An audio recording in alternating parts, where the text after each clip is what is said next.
The other thing is that the dollar's debt trap is becoming more and more of a topic, I think. And in general, as people understand that the inflation problem hasn't gone, and therefore interest rates might come down in the short term, but are not going to stay there in the longer term, then I think that there will be a growing understanding that there are real problems. But we will go back to credit being secured to the value of gold. And in order to do that, you need to have as much convertibility as possible from what becomes, instead of being a fiat currency, it becomes a gold substitute into gold, and vice versa. The growing awareness of the US dollar's debt trap, emphasizing that while interest rates might temporarily decrease, they won't remain low long-term due to ongoing inflation issues.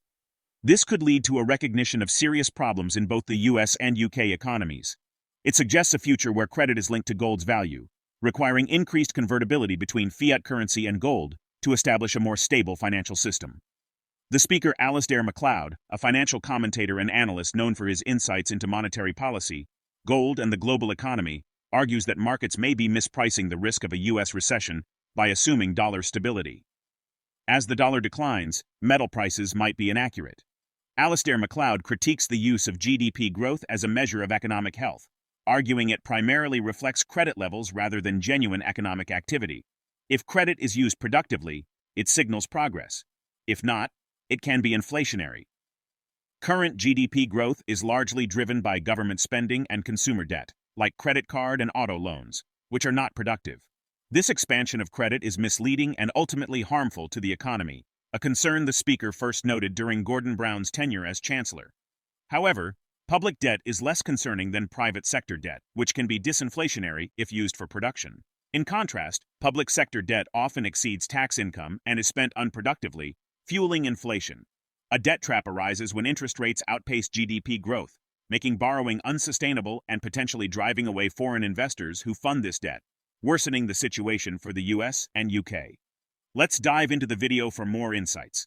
If you enjoy the content, don't forget to give us a thumbs up and subscribe to our channel for the latest updates.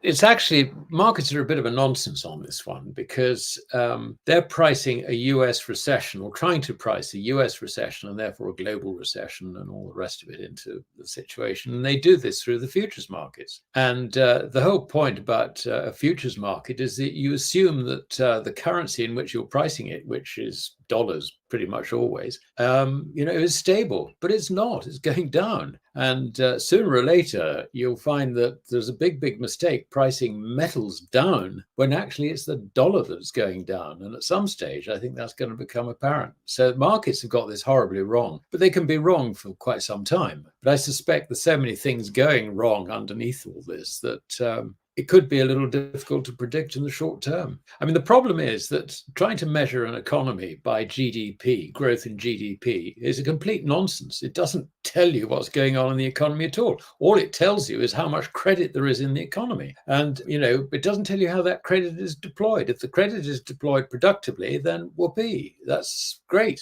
I mean, that's what we call economic progress, which actually is what we're seeking. But if it's not employed productively, then it's completely meaningless. In fact, it's inflationary. The government budget deficit, which is almost exclusively spent into GDP, that's not productive. And then you have got the expansion of consumer finance, which is partly covered by the withdrawal of savings, but also covered by things like, credit card debt increasing and motor loans increasing and all the rest of it. That's not productive, really. So the whole situation is that the expansion that we're seeing in credit leading to the increase in GDP is actually not productive, and it's inflationary. So this is not good. I mean, I first discovered the effect, if you like, of government spending on GDP and how misleading it is.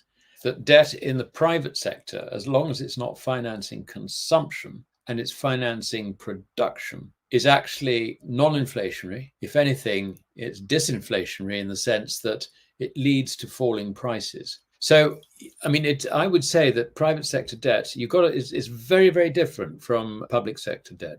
And you can't just make a straightforward comparison. The idea that, if you look at sort of total debt, sort of total debt in the economy, they say something like, I don't know, I'm just making a figure up, 300%.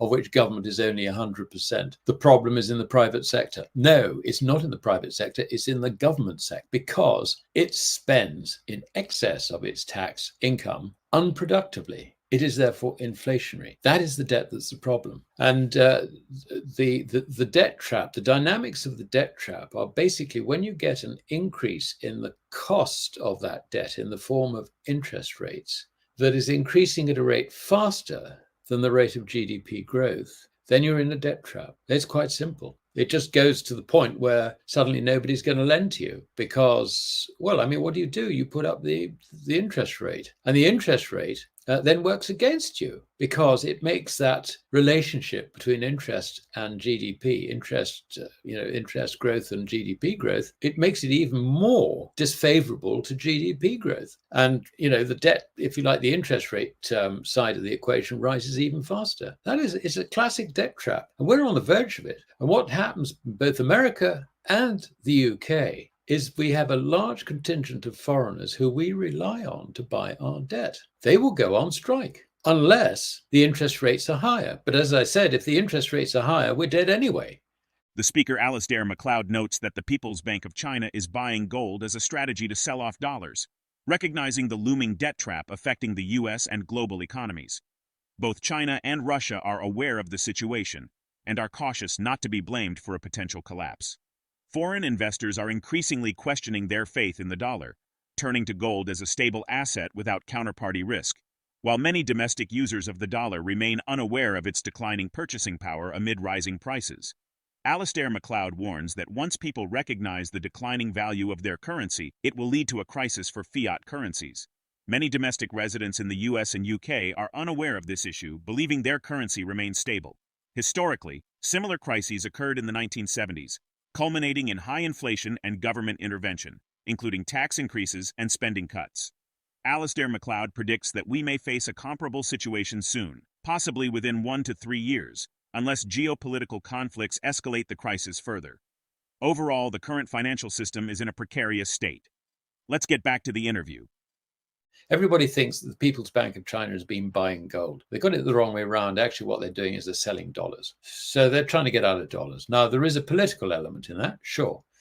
But the Chinese can see exactly what's happening. I mean, debt trap, which I've just described, the Chinese understand this. They're not idiots. The Russians understand it, and they're just watching the whole thing about to topple over. And, and nobody wants to get blamed for the whole thing falling over. But the foreigners in particular understand that you've got to sell dollars. So what do you buy? Do you buy euros? Sterling? Not really. I mean, you might get out of dollars into some of that stuff, but it's in exactly the same trap as the dollar, just maybe not quite so bad in some cases. So where do you go? You go into gold. Why gold? Gold is legal money without counterparty risk. All the rest is credit with counterparty risk, particularly fiat currencies. I mean, what you have with the dollar is it depends entirely on the faith you have in the US government. Foreigners' faith in the US government, is this something that is likely to persist? I think foreigners at the margin are beginning to doubt their faith in the dollar. And it always starts with the foreigners. They're the first to understand that they shouldn't be holding a fiat currency.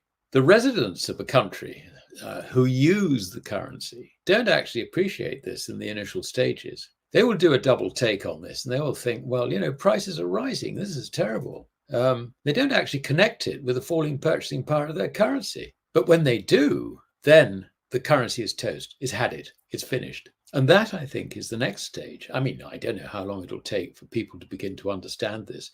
But I can tell you, domestic residents in America and the UK do not understand this at all. They think a pound is a pound, a dollar is a dollar, and I can go out and spend it, hang on to it, whatever. And its price is rising as far as they're concerned, not the purchasing power of their currency going down. At some stage, they will wake up to this. And then it's finished. The fiat currency world is finished. And I don't know how long it'll take. I mean, in the 70s, we got nearly to that point. Really, I think, following the devaluation, which was 1968, something like that. And then we got to, in the 70s, we had the crisis where the IMF bailed us out in sort of around about the end of 1975, beginning of 76. interest rates had to rise to 15% plus. I mean, well, that was a coupon on 3 of the gilt issues, admittedly medium dated ones, and the government was forced. The Labour government at the time was forced to do something which it really didn't want to do, and that was raise taxes, cut spending, which it did. It had to bring the budget back into balance, and the thing was saved. We're a long way from this sort of activity, but until then, the currency was collapsing. I mean, I remember briefly, inflation was recorded at 24.5%.